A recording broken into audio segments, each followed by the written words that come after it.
అవినీతి రహిత పాలన కోసం ప్రజలంతా బీజేపీ పార్టీని గెలిపించాలని గోదావరికని న్యాయవాదులు బలమూరి అమరేందర్ రావు అభ్యర్థించారు.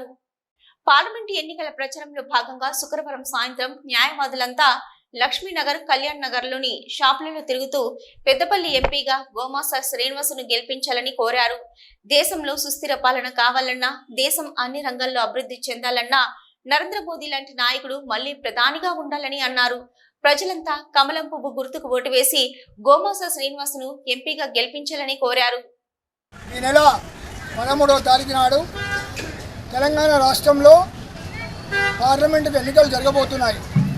ఆ ఎన్నికల్లో భారతీయ జనతా పార్టీ తరఫున పెద్దపల్లి పార్లమెంట్ నుంచి శ్రీనివాస్ గోమాస గారు బీజేపీ అభ్యర్థిగా పోటీ చేస్తున్నారు.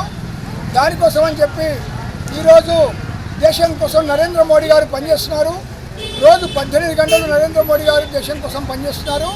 కాబట్టి ప్రజలు మనమంతా కూడా నరేంద్ర మోడీ గారి కోసం, ఈ దేశ సంరక్షణ కోసం, ఈ దేశాన్ని ప్రపంచంలో ఉన్నత స్థాయికి తీసుకుపోవడం కోసం, మన అవినీతి రహిత భారతదేశ నిర్మాణాన్ని మనం చూస్తున్నాం. కాబట్టి దానికి మద్దతుగా న్యాయవాదులందరం కూడా, గోదావరికని న్యాయవాదులందరం కూడా ఈరోజు లక్ష్మీనగర్లో ఇటు డాక్టర్స్ను, వ్యాపారస్తులను, ప్రముఖులందరినీ కలిసి భారతీయ జనతా పార్టీ కమలం గుర్తుకు ఓటేయండి, నరేంద్ర మోడీ గారి యొక్క నాయకత్వాన్ని బలపరచండి, మరొకసారి దేశంలో మోడీ గారి సర్కార్ని నిర్మాణం చేద్దాం మనమంతా కూడా అని చెప్పి ప్రజల్ని ఇక్కడ ఓటు అభ్యర్థించడానికి గోదావరికని భారత్ సింగ్ తరఫున న్యాయవాదులందరూ కూడా మేము వచ్చినాం.